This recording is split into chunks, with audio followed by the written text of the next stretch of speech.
இங்க யாரும் இல்ல. இங்கயும் யாரும் இல்ல. சாஸ்கே!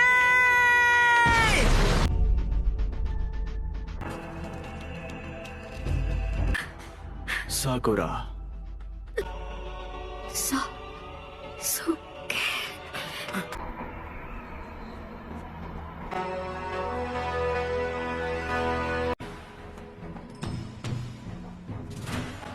நருட்டோ, என்னோட உணர்ச்சிகளை உன்னால புரிஞ்சுக்க முடியும் நினைக்கிறியா? அதுல இருந்தே நீ தனியா தான் வாழ்ந்துகிட்டு இருக்க. இருந்த சொந்த பந்தத்தை இழந்ததால தான் நான் இப்ப கஷ்டப்பட்டுக்கிட்டு இருக்கேன். அதையும் இழந்துட்டு வாழ்றது எவ்வளவு கஷ்டம் தெரியுமா? நான் உன்னை முழுசா புரிஞ்சுக்கிட்டேன். ஏன்னா இது வரைக்கும் என் வாழ்க்கையில எனக்குன்னு சொல்லிக்க யாருமே இருந்தது கிடையாது. சொன்னது எல்லாமே உண்மைன்னா எதுக்காக அப்படி பண்ண? எதுக்காக நீ அன்னைக்கு என்ன உயிரோட விட்ட? சாஸ்கே! அதுக்கு பெரிய காரணம்லாம் ஒண்ணும் இல்ல. இந்த உலகத்திலேயே என்ன மாதிரி மாங்கேக்யூ ஷரிங்கான யூஸ் பண்ணக்கூடிய இன்னொரு ஆள் நீதான். அதுக்கு நீ உன் உயிர் நண்பனை கொல்லணும். தைத்தாச்சி சொன்ன விஷயத்தை கேட்டு சக்தி வாய்ந்தவன் ஆகிறதுல எனக்கு துளி கூட விருப்பம் இல்ல நருட்டோ. நான் நினைச்சிருந்தா அன்னைக்கே உன்னோட கதையை முடிச்சிருப்பேன்.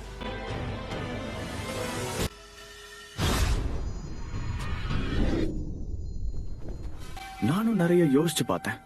வருங்காலத்துல ஹொக்காகே ஆகிறது தானே உன்னோட பெரிய கனவா இருந்தது. ஆனா இந்த வாட்டி கண்டிப்பா உன்னை உயிரோட விட மாட்டேன். வெளியே முடிச்சு வைக்கிறேன். என்னுடைய உயிர் நண்பனையை காப்பாற்ற முடியலனா நான் எப்படி ஹொக்காகே ஆக முடியும்?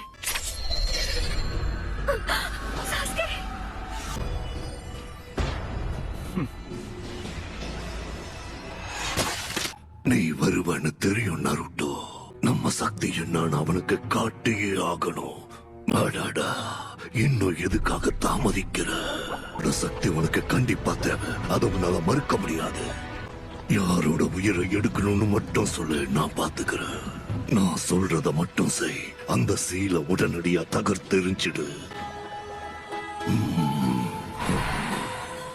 எனக்கு தெரிஞ்சு நீ உச்சியாவ சேர்ந்தவனா தான் இருக்கணும். ரூட்டோக்குள்ள இருக்கிற என்னையே நீ பாத்துட்டியே. இது சாதாரண விஷயம் இல்ல. அப்படின்னா இதுக்கு முன்னாடியே நீ இந்த ஷாரிங்கான பாத்திருக்கணும்னு நினைக்கிறேன். உள்ள போன நீ பார்க்க அப்படியே மாதரா உச்சியா மாதிரியே இருக்க. அப்படியே உன்கிட்ட இருக்கு. அவன் யாருன்னு எனக்கு தெரியாது.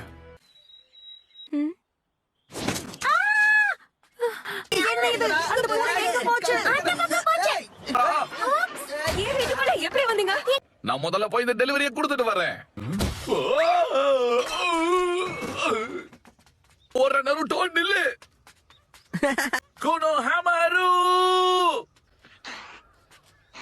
ஹே கோனோஹாமாரு, நம்ம டார்கெட்டை சுத்தி வளைச்சிட்டோம். நான் பாத்துக்கிறேன். ஒரு வழியா புடிச்சிட்டேன்ல.